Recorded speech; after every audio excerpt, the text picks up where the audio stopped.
Hi guys, welcome back to my channel. I'm glad you guys are back for a brand new video. This week we're going to be making a delicious recipe called pozole. This dish is typically made for big events. For example, Christmas, New Year's, Thanksgiving, a party, a baptism, a quinceañera, any big event that you want. This is very easy to make. This dish can be very traditional. Today we're just going to make it very simple. We're going to be making red pozole with pork. I'm going to be showing you step by step on how to make it. This is something that you can also prep in advance and then cook it the day off, and then just put it on the stove, get all the things ready, and start adding little by little. So it's a very easy, simple recipe. But before we get started, I want to thank you guys for being patient with me right now. I'm not posting every week as I was before, but it's because I've been a little busy with back to school, a little personal problems that I've been having. So I want to thank you guys for those of you who still subscribing, who are still watching my channel every day. So without anything to add, let's get on to today's recipe.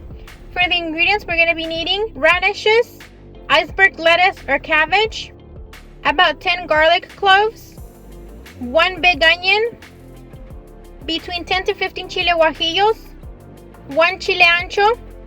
For our spices, we're going to be needing cumin, ground cloves, black pepper, whole oregano, salt. We're also going to be needing maíz blanco. This is the maíz pozolero. I'm buying it on a can, but there's several ways that this comes in. I know it comes frozen as well. I know that you can get the actual maíz pozolero and cook them from the beginning. But if you want to make something easy and fast, this brand would really work. For our main ingredient, we're going to be using pork meat. For my meat, I'm using pork butt cheek, but you can also use pork shoulder. We're also going to be needing tostadas and limes. So we're going to start off by putting 1 gallon to 1.5 gallons of water into a pot, adding salt, adding between 5 to 6 garlic cloves, half an onion. Make sure half of the onion that you're using is where it holds it together. That way it's going to be easier for us to remove it later. We're going to cover this and put it on the stove on high heat. While our water is boiling, we're going to be cutting our meat. You can cut them as big or as small as you want. I'm going to be shredding my meat later on, so I'm going to be cutting them on a medium size. If you're not going to be shredding your meat later on, I would suggest cutting it a little bit smaller. That way when you're serving it, you're not getting just a big piece of meat. You're also getting some of the maíz as well. Traditionally, pozole is made with pig hand, pig feet, and then just the regular pork meat. But today I'm only going to be using the pork meat. But if you want to see the very traditional way on how to do it, I would suggest looking at De Mi Rancho a Tu Cocina. It's a Mexican lady that shows her recipes in her rancho, or Carmen Ochoa. I was looking at some videos and both of them show the recipe both with pig feet and pig ears. That would be the traditional way on how to do it. I'm making it more of an easier, more common things that you can find at your local stores. What I'm going to be doing is I'm going to be removing most of the fat from this. If you want, you can leave the fat in there, but just remember that fat is a solid,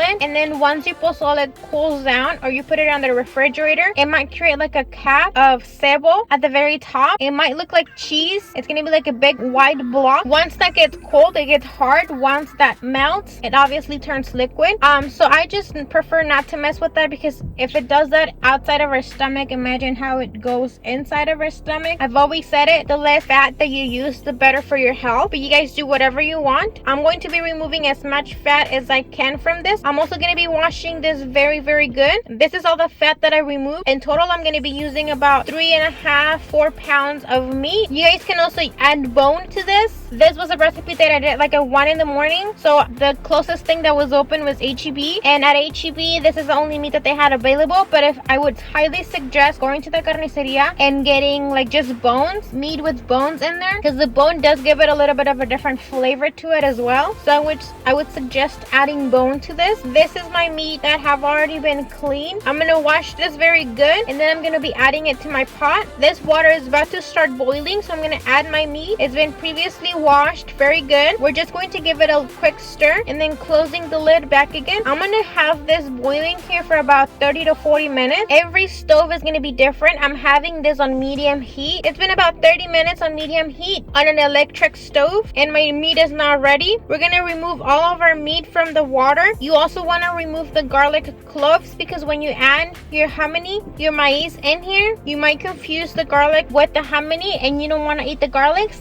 This is just something that I would like to do. If you want to still keep your garlics in there, it's up to you. The onion, I am going to leave it in there. Once I have removed that from my pot, I'm going to be grabbing a spatula and cleaning the sides of it, taking the browns off of the walls of my pot. Once I have done that, I'm going to be adding my maíz pozolero. I believe it's called Hominy, something like that. This particular brand that I use has a little smell to it. So if yours kind of smells a little bit bad, don't worry. Just wash it very good until the water runs clear. It's not going to affect on your dish. It's not going to have an effect on it. We're going to give this a quick stir and then close this again. We're going to be cooking this for about 40 minutes. While that 40 minutes is going on, we're going to be shredding our pork meat. Make sure you shred it to how small or big that you want, or if you just want to leave it on the big chunks. While our maíz is cooking, I'm going to be starting on my sauce. On a pot, I'm going to be adding a little bit of oil, and I'm going to be frying my chiles. For this step, you want to be very careful. You don't want to overburn your chiles, and you also want to have every single door of your house closed, except for the main entrance that leads to the outside, or your back patio, or any windows that can bring fresh air in, or else you're going to start to choke on the chiles. We're going to be toasting our guajillos first. Make sure that you toast them from both sides. Once they're very toasted, you're gonna add them to your water that's boiling with your maíz. You're gonna know that your guajillos are ready once they start to puff up and change colors. I would rather you guys undercook your chiles than overcooking them, because if you overcook them, it's gonna have a weird taste to it. So if you guys don't trust yourself with doing this step, just put them directly on the water. It is gonna have a little bit of a different taste to it at the end, but it's still gonna be very delicious. Just make sure that you don't burn your chiles. We're also gonna be toasting our Chile Ancho, getting it all even from both sides. And we're gonna be adding our onion and our garlic on here as well, toasting them. Our onion and our garlic, once they're sauteed, we're going to be adding it to our blender. The chiles, we're going to be adding it into the boiling water. As you can see here, my chiles are now on the boiling water. I'm going to leave them here for about 5 to 10 minutes just for them to get soft. After this, we're going to be blending it.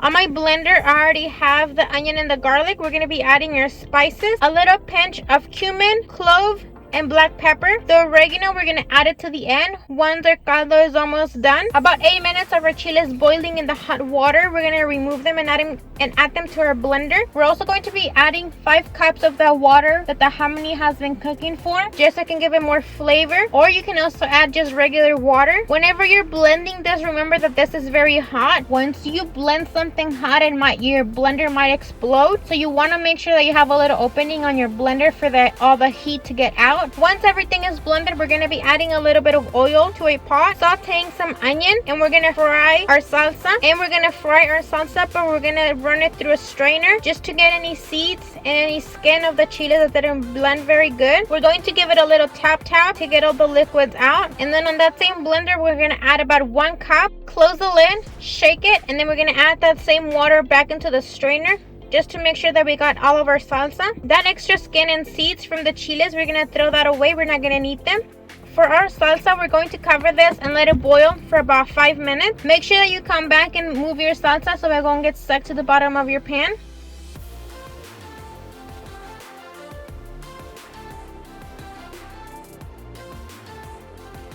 Our hominy / maíz have been cooking for about 40 minutes. We're gonna check now. I'm also gonna be removing the onion at this time because we're going to be adding everything now. The way that you know if your hominy / maíz is cooked is if you take one maíz and you bite it and it's very soft, you know it's about to be ready. If it's still hard, you want to keep it in there boiling more. This maíz is soft now, so I'm going to be moving this, and I'm also going to be adding our salsa that was boiling for about 5 minutes. We already strained this once, so we don't have to strain it again. Pot, just to get all the sauce out, we're going to be adding about 1 cup of water, moving it around our pot, and then adding that water to our pozole, just so we can get all the flavors that were in the pot back into our pozole. We're going to move this very good, and we're going to cover this and let this boil for about 10 minutes. Everything at this time should already be cooked. All we're doing is getting all those flavors to incorporate together, and it gives us time to prep our toppings for our pozole, which is we're going to be shredding the lettuce, cutting the radishes, cutting the limes, and if you want, cut a little bit of the jalapenos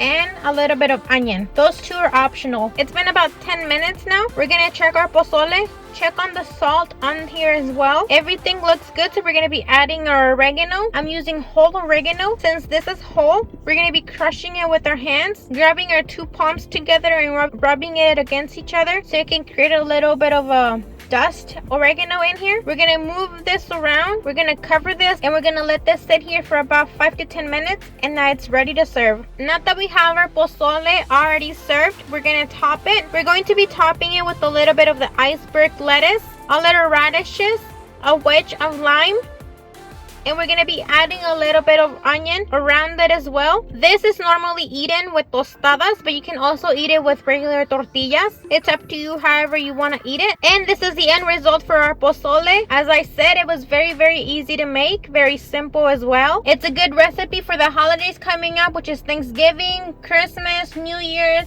any birthday parties, any posadas that you're attending this year. You can prep everything in advance, cut your meat in advance, make your salsa in advance, wash your hominy / maíz in advance, and then the day that you're going to be cooking it, just adding everything to it. This takes long to cook, but it's not a big process to cook. I don't know if it makes sense. It's easy to make, but it takes a long time for it to cook, which is good because you can start to get ready while you're cooking at the same time. And this right here, very delicious. I would highly recommend you guys giving this recipe a try. There are other kinds of pozole out there. For example, chicken pozole with green sauce, green salsa. I'm also going to be making that recipe here on our channel very soon, so stay tuned for that as well. Again, guys, thank you very much for being patient with me, waiting for me to upload a brand new recipe. But we're not giving up. We're still gonna be uploading every here and then once we have time. And that's it for today's video. Don't forget to give us a big thumbs up if you liked the recipe. Share with your friends if you loved it. Subscribe to our channel so you can remember we upload Mexican recipes. I hope you guys are staying safe, washing your hands. Remember, if you recreate any recipes, tag me on my Instagram page so I can see your recreations. And we'll see you guys soon on a brand new recipe. Bye!